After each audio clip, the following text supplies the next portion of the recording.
What's up, y'all? What's up? LinkedIn, YouTube, excited to be live again with you today.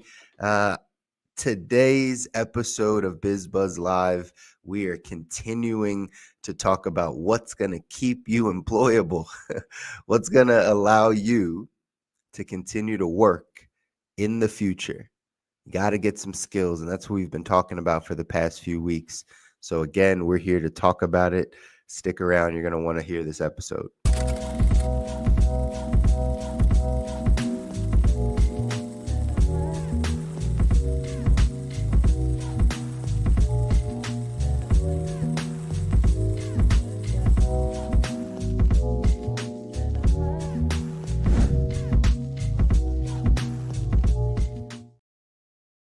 All right. What's up, everybody? Welcome back to another episode of BizBuzz Live. I'm your host, Chris Muzan, your financial coach, helping you through all things finance.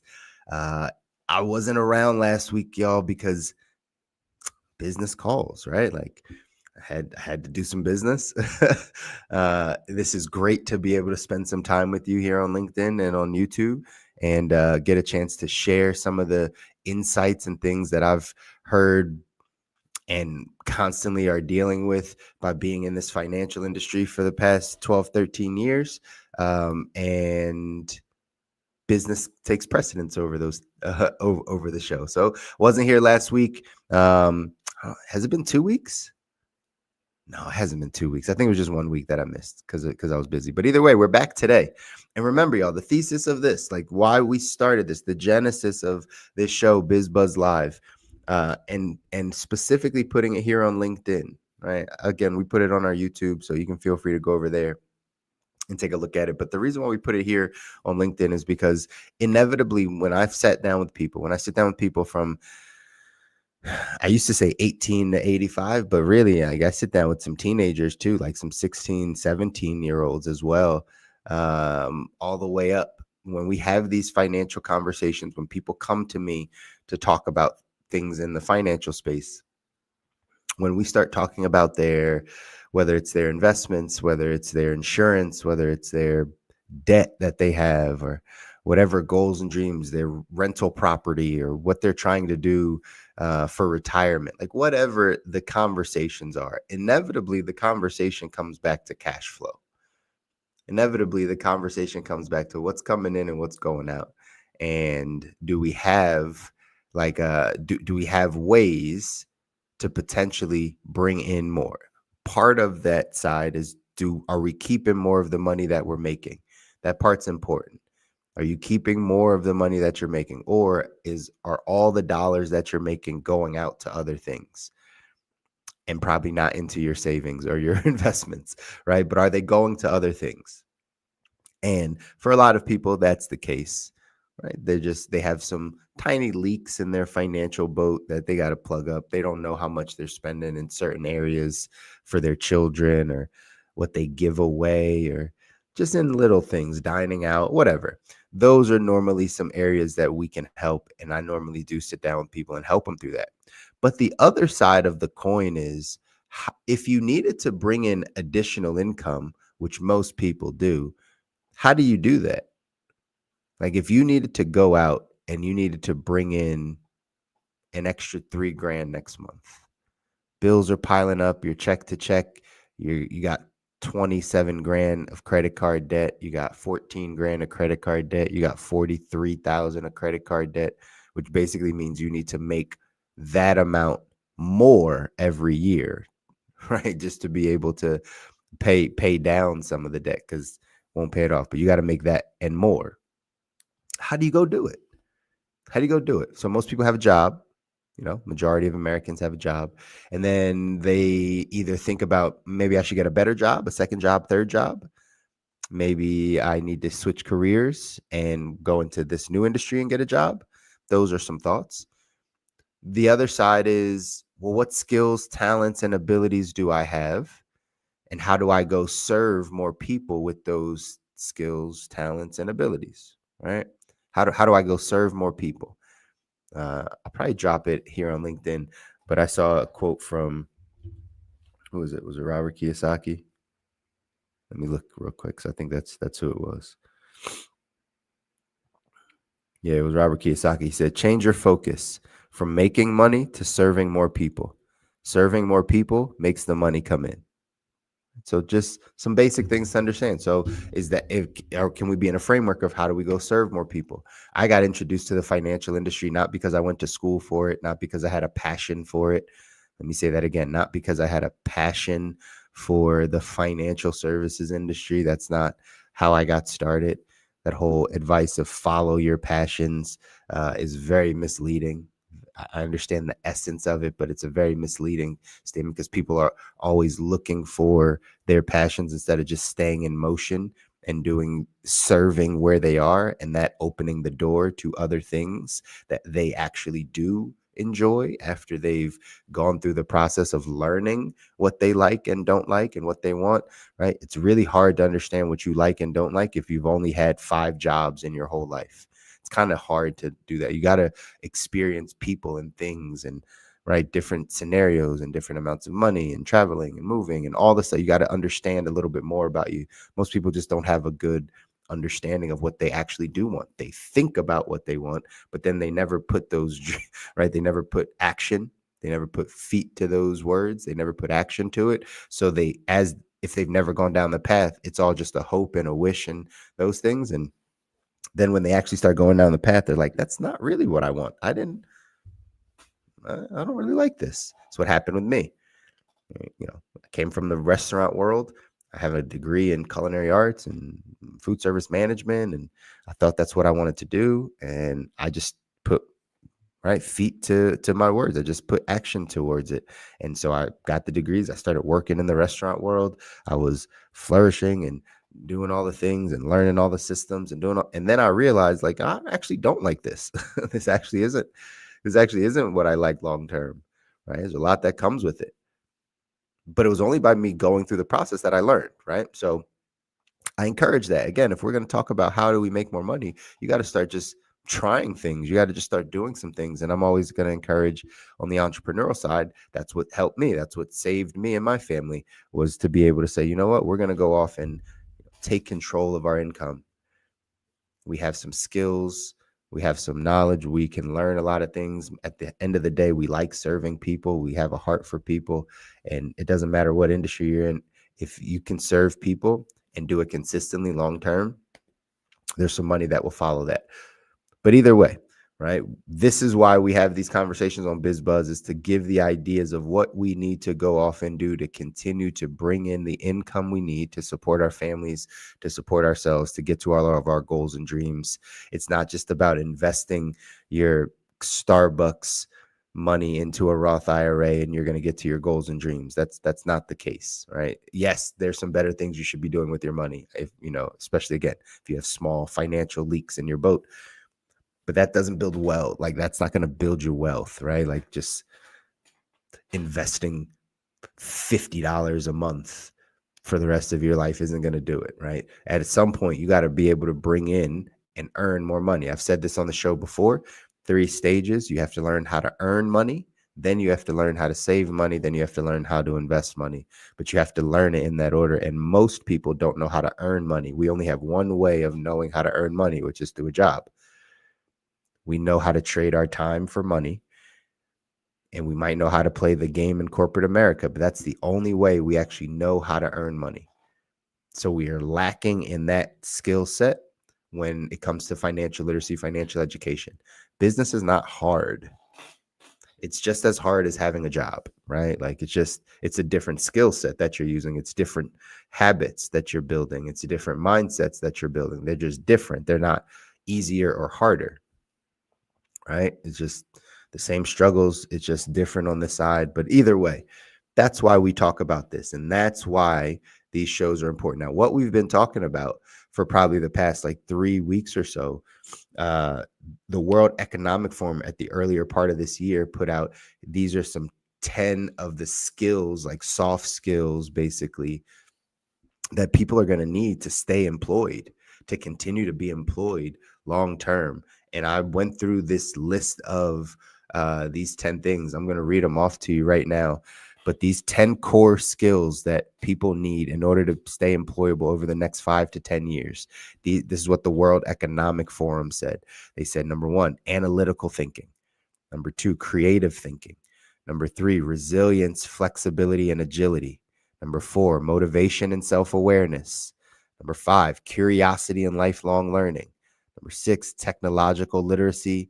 Number 7, dependability and attention to detail. Number 8 is empathy and active listening. Number 9 is leadership and social influence. And number 10 is quality control.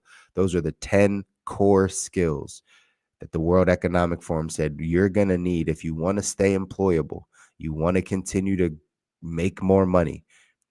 These are the things you need to pay attention to: analytical thinking, creative thinking, resilience, flexibility, and agility, motivation, self-awareness, curiosity and lifelong learning, technological literacy, dependability and attention to detail, empathy and active listening, leadership and social influence, quality control.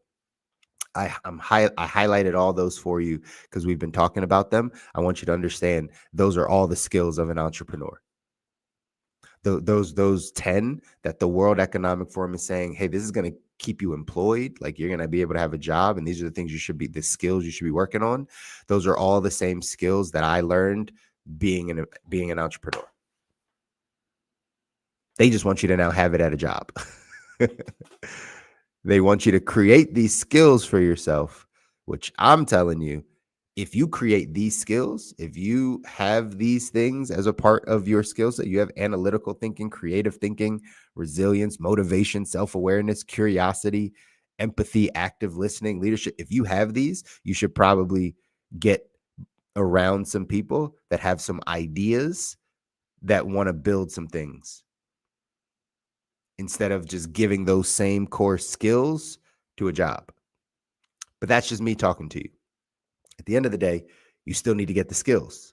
So we've been talking about and kind of breaking down each of these today. The 2 that we highlighted were resilience, flexibility, and agility, and then technological literacy. Those 2. We talked about motivation, self-awareness. We talked about analytical and creative thinking. We talked about those this week. We're talking about resilience, flexibility, and agility. Let's start there. Resilience, flexibility, and agility. Why is this even important? Why is this a core skill? It's essential for adapting to change and recovering from setbacks. So at a job, in a business, as you want to grow in your career, you have to be able to adapt to change and recover from setbacks. Why? Because if you use those skill sets at a job and leadership changes, your management change, policies change, the pay scale change, the commission change, whatever, how do you adapt to it? Do you have flexibility? Who was I listening to? Layla Hermosi. Yeah, right. Alex Hermosi's wife, right? She asked what her definition of resiliency was. What's her definition of resiliency, right? And she said resiliency for her is just getting back to those baseline emotions, right? When life is high or low, up and down, when you're on that low, when you get knocked down, when you have a setback, when something does not go your way and you feel like this is a setback, resiliency says, how quickly do we get back to that like baseline emotion, that homeostasis, that like place of, normalcy in our emotional state? How long does it take for us to get back? Some people have a setback and they never get over it. Some people get knocked down. They're at a low in life and they're there for 2 years. They aren't too resilient. Maybe this isn't the conversation to have on LinkedIn. Maybe it is. I don't know. Maybe it's more of a YouTube conversation. But like, we live in a very soft generation. I'm super blessed and grateful. I'm grateful that I was born in the time that I was, and I got around some people at the time I needed to get around them to help my mental toughness, my emotional intelligence. I'm so grateful that I got introduced to good people that just challenged me and challenged my thinking and pushed, because that creates a resiliency in you.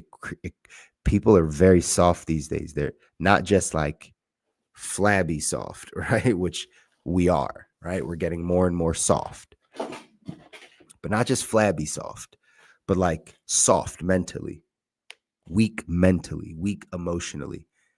When there's a down in life, it really knocks people out. I'm sure some of you know this. This might be you.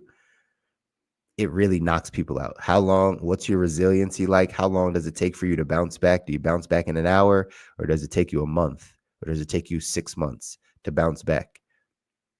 This is why the World Economic Forum says, hey, these are some skills, some core skill sets you're probably going to need to learn, because we're going to have some setbacks, and I need to make sure you understand how to bounce back. So resilience, flexibility, and agility is important. How do we improve our resilience, flexibility, and agility? I'm going to give you a couple things that you should think about to help you improve it. Number one, practice reframing negative thoughts. Practice reframing negative thoughts. Practice taking the thoughts that are coming in that are negative and reframing them. Every adversity that comes, there's a seed of equal or greater opportunity inside of that adversity if you see it. So learning how to reframe something. I do a morning mindset call where I talk about these types of things, because this is important for you to make money, to live your ideal life. You got to learn how to capture your thoughts and reframe them. Okay. So that's one way to help build your resilience, flexibility, and agility. Another way, focus only on what you can control. This is a big one. Focus on only what you can control. You can't control your boss. You can't control your coworkers. You can't control your family. You can't control the traffic outside. Like, you can't control any of those things. You can't control the people around you. All you can control, pay attention, are your actions and your attitude. That's it. Your actions and your attitude. Those two A's. Those are the only two things that we can control. You can control your attitude. This whole like, it's their fault. They made me angry. They triggered me to be angry. No. You control your emotions. No one's inside of your body except you. You control them. Now, you might not have good control of them. That's why we're working on this. That's why the World Economic Forum wants you to work on this, because you might not have good control of your emotions. You might not have good control of how you, right, your attitude. You might allow a lot of things outside of you to really, right, mess up the internal game. So that's why this is work. But you got to learn how to do that. You got to learn how to focus on what you can control. Your attitude is one. Your actions are the other. You control. No one's right moving the puppet strings. Technically, they are, right? We call that the media. They're the ones moving the puppet strings of society. But for the sake of this show, you control your actions. No one's controlling your actions. So those are the things you can control. How much are you focused on that, though? How much are you focused on your own actions, not what someone else did or what you needed to do because something else happened? But like, what about your own actions? And then outside of your own actions, what about your own attitude, your own feelings, the way you think about things, how you show up in the world? Focus on what you can control. Third thing, practice mindfulness, meditation, time with yourself. You have to practice these things. This is how you build resiliency. It's really important. It's really important for you to be able to do it. Felicia, yes, this is recorded. It'll stay here on my LinkedIn, so you can just come back to it, or you can go over to our YouTube, United Agency YouTube channel, and it'll be over there as well. But yes, this will be recorded, or this is recorded. It stays up here. So again, this is good stuff, y'all, for people that want to be able to continue to make money. Right? That's why we do this, to continue to support your lifestyle. Like, you're going to need new skills. I was talking to a friend of mine about this, that like, this is what's wrong with the school system. Is the school system is still teaching IQ, but ChatGPT and all the AI that comes up, this next generation of kids won't need a huge IQ, because everything is at their fingertips. The answer to everything is at their fingertips. Figuring out how to do things can be very simple once you learn how to do it. But what they're going to miss is the EQ, the emotional intelligence, the mental toughness. They're getting soft, the resiliency. That's why that World Economic Forum is talking about this, right? the resiliency, the agility, the ability to adapt to things. So third thing, like I said, how to practice this, you got to practice mindfulness, practice meditation, practice what it feels like to just sit with yourself. This is how you build resiliency. Okay. Another thing, fourth, focus on long-term vision, not short-term discomfort. I had a very a great mentor would always say, right, the reason why people give up on their goals, their dreams, like on their business or whatever it is because they trade in what they want most for what they want now. Right? They trade in what they want most for what they want now. Right now, you want to get out of this discomfort. You want to get settled. You want to have a little money. You want whatever the case is. Those are the things you want now. But oftentimes, when we sacrifice, like when we take advantage of what we want now, we're sacrificing what we want most. Those things normally aren't the same, right? We want more things. So those become the things that we got to pay attention to in order for us to, again, build this resiliency. The fifth thing, you got to take small risk and build confidence. You know what builds confidence, y'all? A lot of this stuff is on my mindset calls. I talk about this all the time. But you know what builds confidence is you keeping small promises you make to yourself. If you said you're going to do something and you do it consistently over time, you have confidence. It's not an arrogance, it's confidence. It's like I told myself I was going to do this and I actually did it. And it could be as small or as big as you want to. Hey, I told myself I was going to make my bed every single day and I've done it for 5 years in a row. Like that you start to build a small confidence. I told myself I was going to drink water every day and for the last 9 years I've drank water every single day.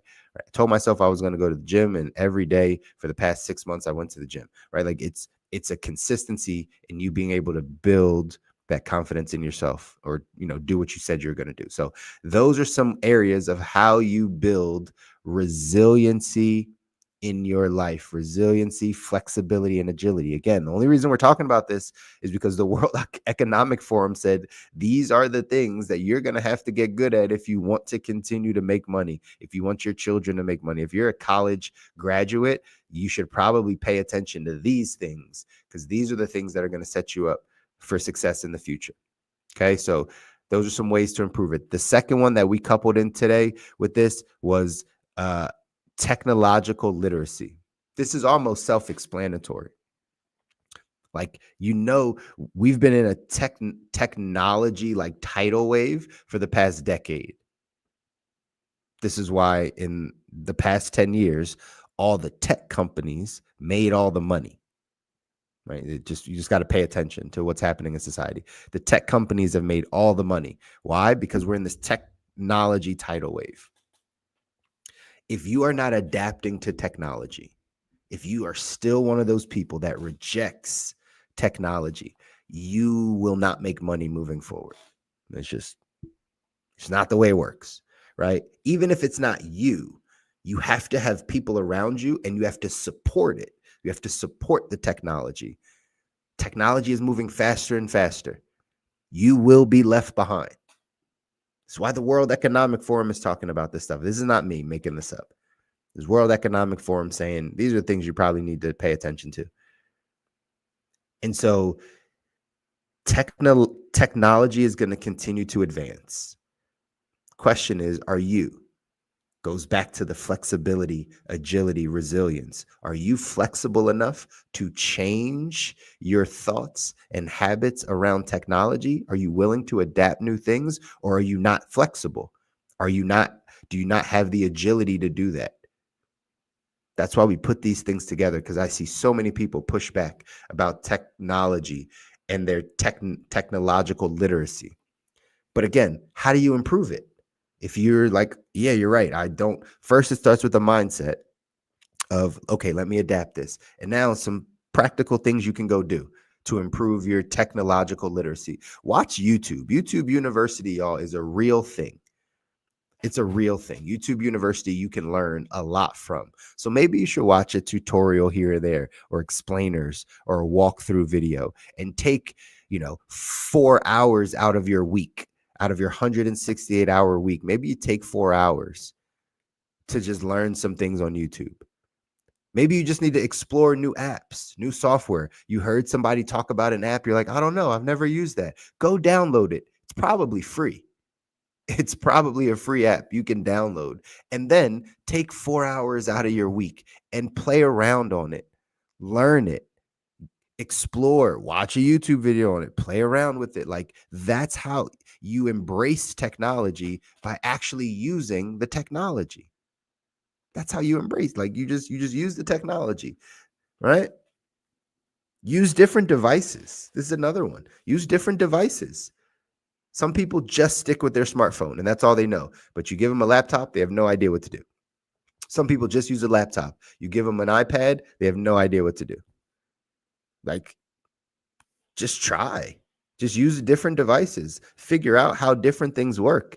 One of the 10 core skills, I don't think we've talked about. No, we did talk about it, but it's curiosity and lifelong learning. That was one of the core skills that they talked about, was curiosity and lifelong learning. So if curiosity and lifelong learning is one of the core skills, and we're telling you, hey, you probably need to learn some things around technology, maybe you should take heed and do that, y'all.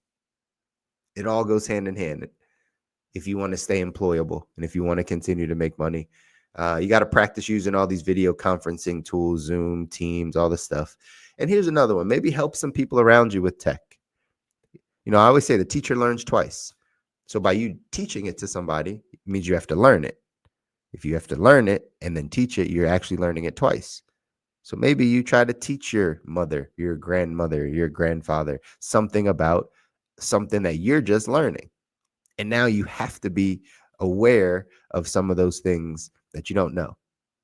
So again, today we wanted to talk about, what are the things that are going to keep you employable? What are the things that are going to allow you to continue to make money? At the end of the day, I've been in the financial industry 12 or 13 years now. I've educated people around money for a long time. And the number one thing I see is most people have a cash flow problem. They either don't make enough money or they spend a lot of it and don't know really where it all goes, or just goes to not the best places. We can help with that side. That's the coaching and budgeting and tracking. That's very common in the financial space.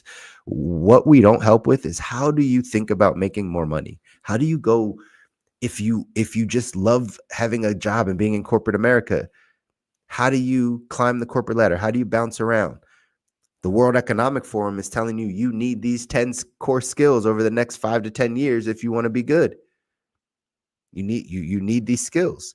What I'm telling you here on this BizBuzz Live today is those same 10 core skills that they're telling you you're going to need to excel in your career at a job are the same 10 core skills that you would need to be successful as an entrepreneur. They're all entrepreneurial traits. None of these are traits of an employee. They're all entrepreneurial traits. I'm going to read them one last time before we get out of here, just so you can pay attention and stick these in your mind. Again, these 10 core skills. They say analytical thinking, creative thinking, resilience, flexibility, and agility, which we just went over today, motivation and self-awareness. I want you to hear that one again. Why would a job want you to create a core skill in motivation and self-awareness? Is because they know how big personal growth is towards proactive behavior.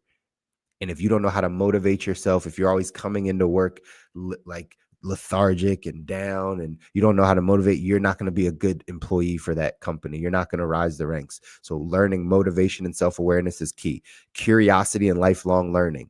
It encourages skill development, continuous skill development. Look at the older generation. They lack in the skills needed now to move forward.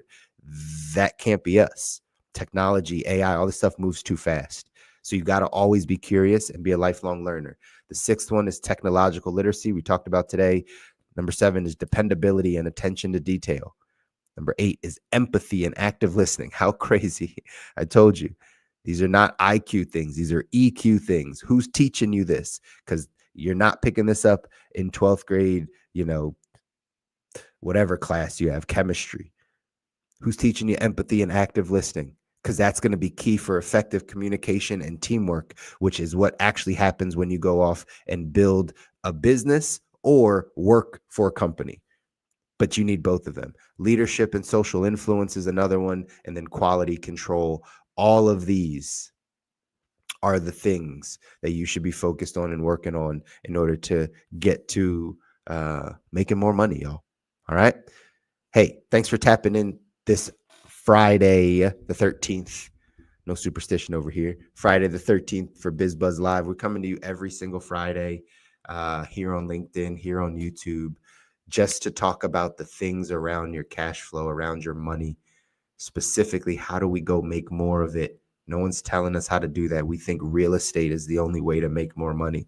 There's so many ways, but it starts with your mindset. It starts with you having an idea of what you want to go do, what your talents, what your abilities are, and then you just need some guidance. We all need a little help sometime. And that's what we're here to do, y'all. I'm grateful for you. Enjoy your weekend. We'll see you back here next Friday for another BizBuzz Live. Until next time, peace.